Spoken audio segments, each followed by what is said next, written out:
Allez, salut. Comme promis, chose promise, chose due. Je vais vous faire un petit tuto sur comment nettoyer une THT. Bon, à la demande du poteau Clément. Voilà, il se reconnaîtra. Pour ce faire, il va pas falloir grand chose. Il va falloir votre plus belle THT.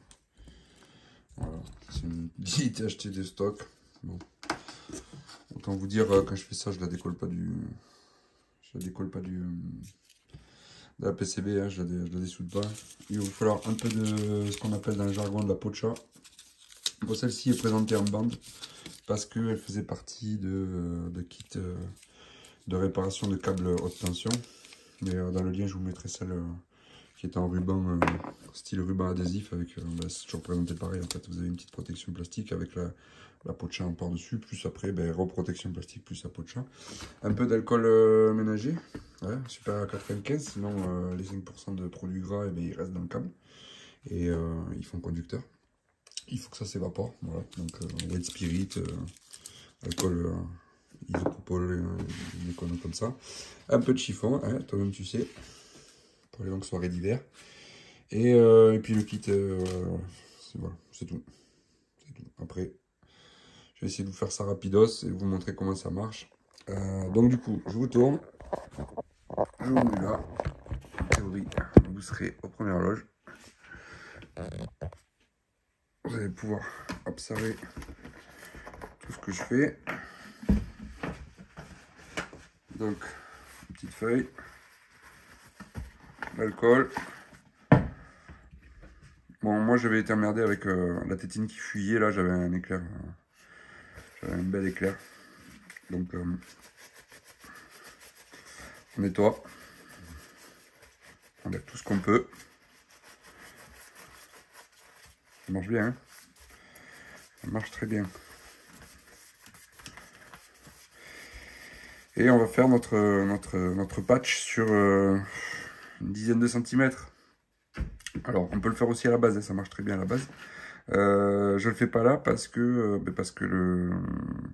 faut savoir que les THT, ici, il y a une vis dans ce sens-là qui retient le câble. C'est pour ça que des fois, on a des arcs qui sortent là parce que le câble, en fait, il est un peu sorti puisqu'il tient plus par la vis. Donc, il faut pas hésiter à ressortir le câble des fois, redénuder, re-enfoncer et visser sur la vis et remettre la petite tétine et puis on fait notre truc ici. Mais ça marche dans les deux sens, voilà.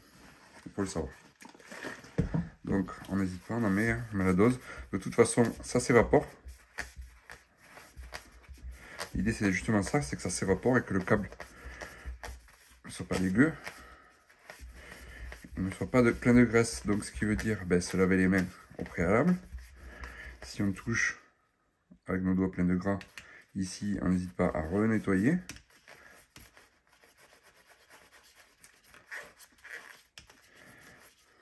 Voilà.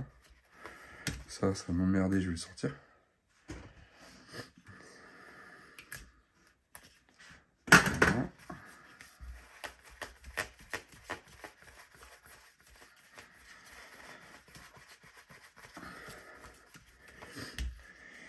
Et donc voilà. Donc là, on va dire que c'est nettoyé.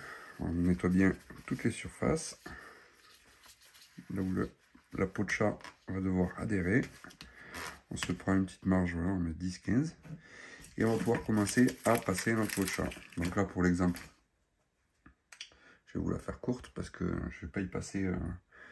Je vais pas faire ça exactement comme il devrait.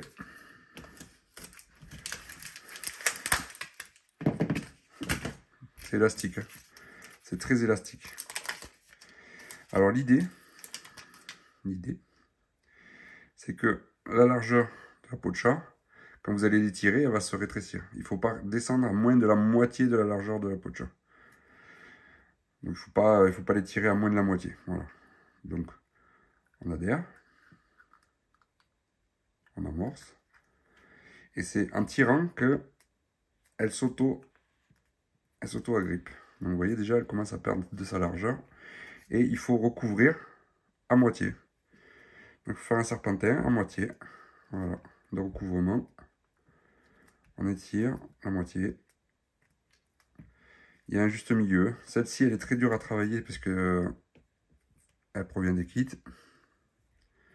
Donc la moitié, toujours la moitié. Et vous allez voir que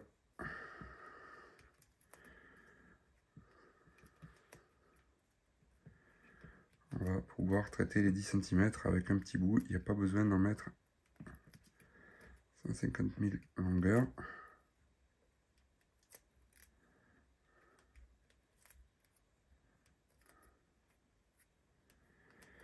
Donc à la fin, il ne faut pas hésiter à tirer pour recouvrir.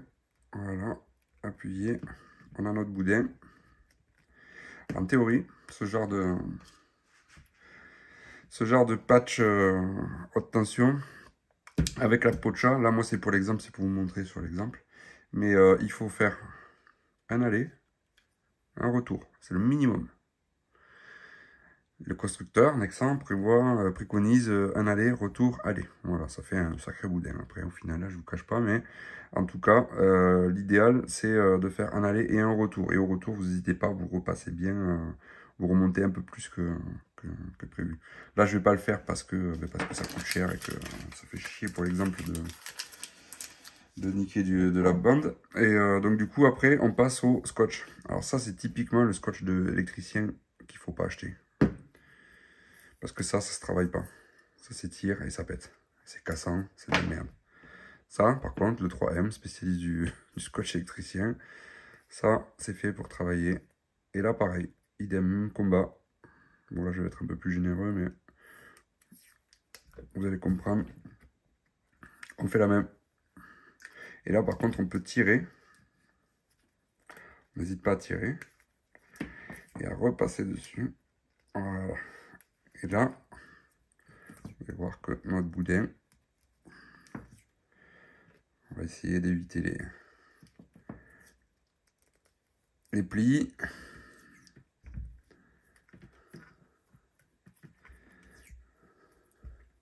Toujours pareil, on étire un peu, on recouvre de la moitié.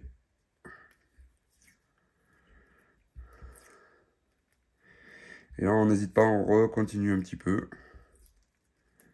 Et on refait demi-tour. Et là, pareil. Allez, retour, allez, retour. Là, c'est du scotch, c'est moins cher. On fait pas les radins. Je dis qu'il faut éviter de faire des plis, je fais des plis. C'est esthétique. Hein. C'est purement esthétique.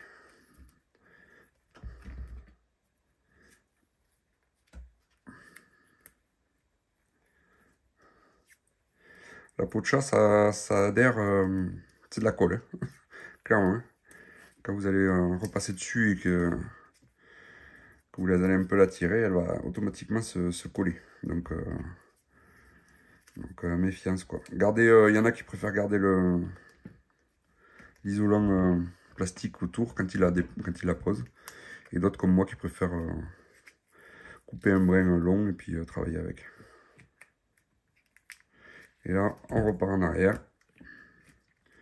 Donc pour la petite info, on faisait les coax des antennes relais de la même façon. Pour les GSM. Et c'était étanche. Étanche à l'humidité, étanche à... Voilà, après, c'est pas immergeable, hein, on peut pas le mettre dans l'eau, mais en tout cas pour la haute tension et pour l'humidité, il n'y a plus rien qui passe. Et là, on tire. Voilà. Fin du boudin. Alors après, pour ce qui est de la... Là, pour la base, vous pouvez le faire pareil, il n'y a pas de souci. Et pour la tétine, il y a une graisse, je vous mettrai le lien, c'est de la graisse qu'on trouve avec... qu'on peut mettre sur les bougies de tracteur, la même chose qu'on trouve sur les bagnoles, quoi. Sur les bougies de bagnole. Et ça permet de faire une étanchéité grasse, qui fait un isolant électrique, qui a les propriétés d'isolant. Et du coup, bah, si vous ne le m'épatez pas dans le creux, ben, en fait, du coup, ben, ça permet d'éviter que l'arc électrique passe dessous. Voilà, parce que ça arrive aussi. Des fois, la tétine est sèche, complètement sèche. Elle est un peu... elle laisse un peu, voilà, elle est un peu, elle plaque pas bien, et du coup, ben, on a l'arc qui passe dessous. Ça peut arriver aussi. Voilà pour la démo. Je vous mets tout ça en description. Et là, normalement, celui-ci, ben, il va plus fuir. Hein. Ça, c'est garanti. Voilà. À plus les loups.